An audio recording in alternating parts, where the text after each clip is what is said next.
Miss হবে না আপনার পছন্দের টিভি শো। দেখুন জি5 অ্যাপে একদম ফ্রি। মেয়েদের এই ভাববার ফ্যাকাল্টি গুলো খুব স্ট্রং হয় না, ওই জন্য মেয়েরা বেশি ভাবতে গেলে খুব গোলমালে পড়ে, সমস্যা তৈরি হয়। সুতরাং বেশি না ভাবাই ভালো আর কি।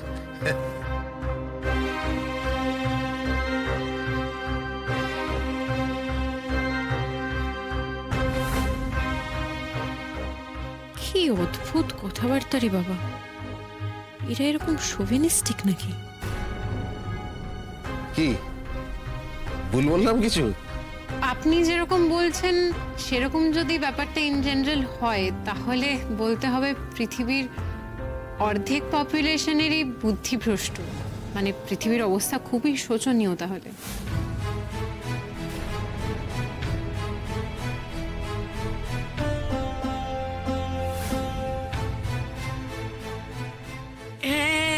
একদম ঠিক বলেছে।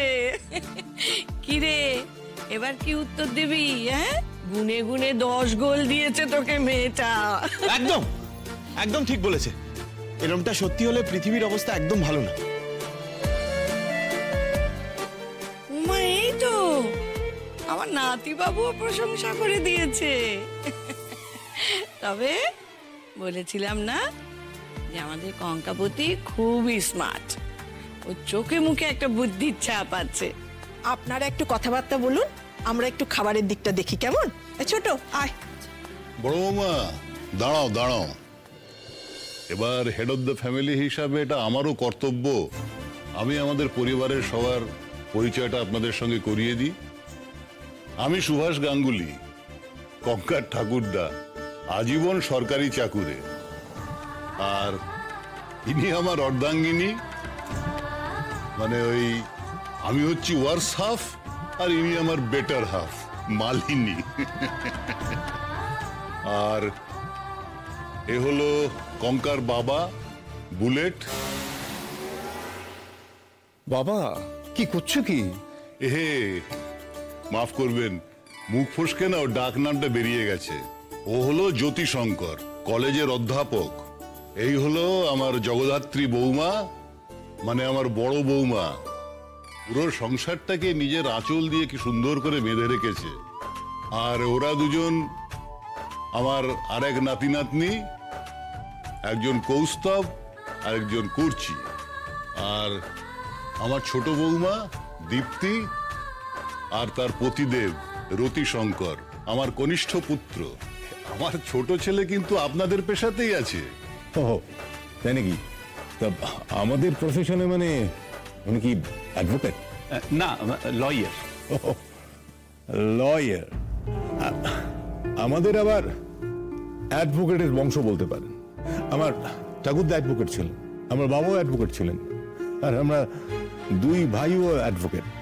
কিন্তু ওই অর্জুনে এসে চেনটা কেমন ব্রেক করে গেল।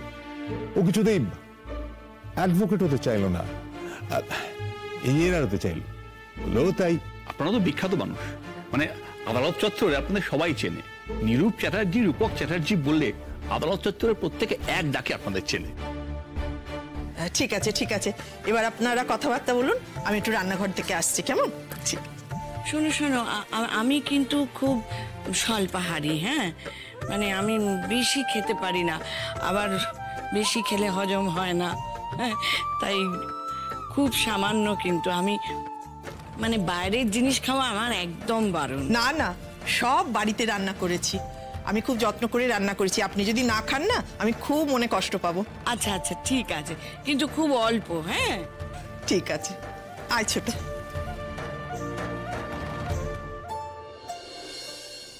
আমি একটা কথা বলছিলাম যে আমাদের মধ্যে তো কথাবার্তা চলতেই থাকবে, কিন্তু যাদের দুজনের মধ্যে কথা হওয়াটা সব থেকে বেশি জরুরি, তাদের দুজনকার একটু আলাদা করে বসার ব্যবস্থা করে দিলে হয় না?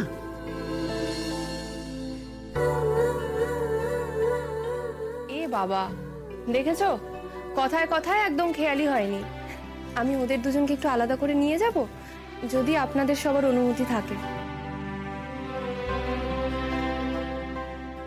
অর্জুন এসো, কঙ্কায়। কি হলো দিদিভাই, বসে রইলে কেন? ওঠো, যাও একটু কথা বলে নাও। লজ্জা কিসের? তোমাদের দুজনের মধ্যে কথাবার্তা হওয়াটা খুব দরকার। যাও যাও যাও ওঠো, যাও। যাও। আচ্ছা, ওনার সাথে তো ঠিক আলাপ হলো না। উনি কে?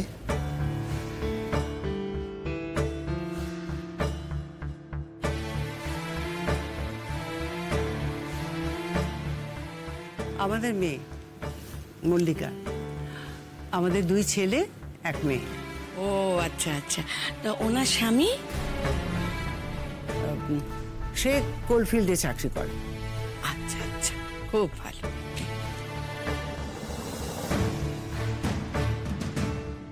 এসো এসো। বাহ, বেশ সুন্দর জায়গাটা তো। ভালো লেগেছে? হ্যাঁ।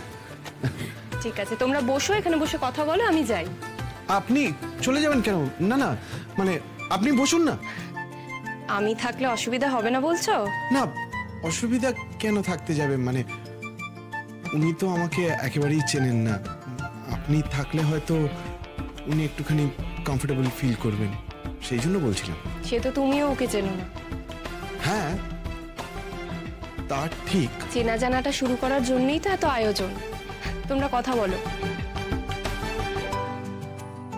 আরে বাবা, এত ঘাবড়িও না তো। ক্ষণিকের এই অস্বস্তিটা যদি কাটিয়ে নিতে পারো, দেখবে জীবনের রাস্তাটা আরো সহজ হয়ে যাবে।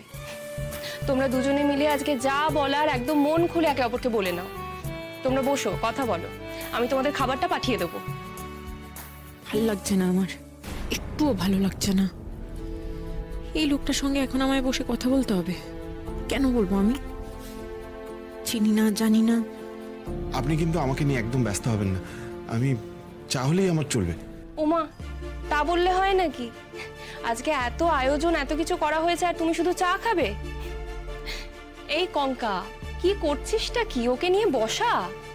ও তোর বাড়িতে অতিথি হয়ে এসেছে, তুই গুটিয়ে থাকলে ও তো আনকমফোর্টেবল হবেই। কথা বল অর্জুনের সাথে। ঠিক আছে, আমি আসছি।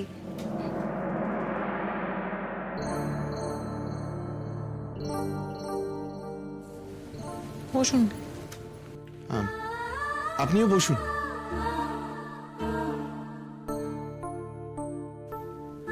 দাঁড়িয়ে আছেন কেন? বসুন।